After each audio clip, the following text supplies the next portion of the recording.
Welcome to Rural Funds Management. This is our Equal Employment Opportunity Training module. All employers are required to create a workplace that is free from discrimination and harassment. The first step in preventing these behaviours is being aware of what is considered unacceptable.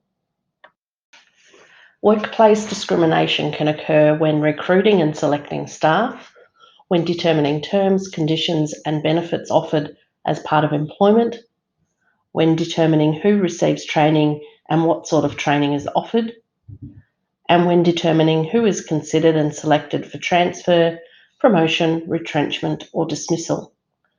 Discrimination is treating someone less favourably, either directly or indirectly, than another person in a similar situation, unless the treatment is based on a genuine occupational requirement or qualification. Discrimination covers a range of areas which are listed on this page. The most common of these are age, gender, disability, and ethnicity. Discrimination can be either direct or indirect. Direct discrimination occurs when you are treated differently and worse than someone else because of who you are, whereas indirect discrimination occurs when a condition, being a policy or a procedure or other rule, prevents you from doing something because of who you are. Harassment is any behaviour that is not wanted, not asked for, and not returned, is likely to humiliate, embarrass, offend, or intimidate, or is based on personal characteristics and disabilities and beliefs. The intention is irrelevant. Harassment may occur even if there was no intention of causing offence. Sexual harassment is unwelcome behaviour of a sexual nature, and it is unlawful regardless of the gender or sexual orientation of the person who harasses and the person being harassed. Again, intention is irrelevant. Harassment may occur even when there was no intention of causing offence. It can extend to out-of-office work events, including training courses, conferences, field trips, work functions, or Christmas parties. Sexual harassment can also be dealt with by the authorities as it is considered a criminal activity. Sexual harassment covers a range of different activities. It can be as obvious as staring, leering, or unwelcome touching.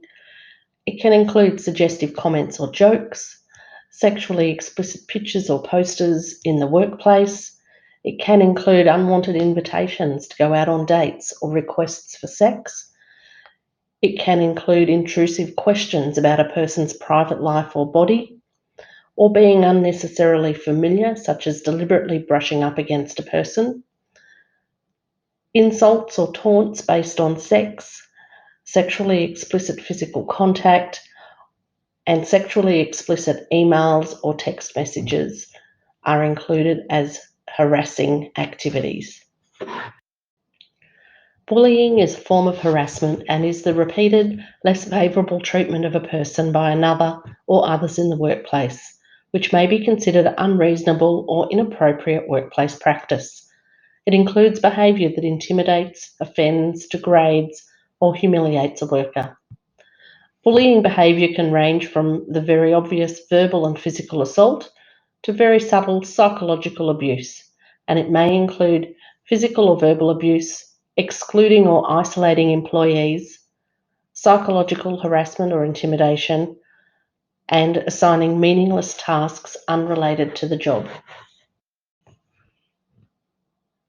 Bullying may involve giving employees impossible jobs, deliberately changing work rosters to inconvenience particular employees, or undermining work performance by deliberately withholding information that is vital for effective work performance. It is very important to understand that effective performance management is not bullying. If managers or supervisors follow the company's performance management policy, confusion between performance management and bullying will be minimised. Victimisation is unfavourable treatment or threats to a person because they have made an EEO complaint or helped another person to raise an EEO issue.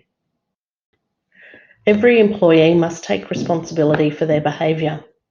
You are expected to role model appropriate behaviours and deal appropriately with issues. You should also read and understand the RFM Code of Conduct, the EEO policy, and the grievance resolution policy. You should manage risks associated with EEO matters and communicate about EEO matters as necessary. If you are a manager or a supervisor, you should manage performance in accordance with the performance management policy. To put it simply, show respect for others, be sincere and transparent in your interactions with others, observe and listen to others, create an inclusive environment, treating others as you wish to be treated, and maintain professional working relationships.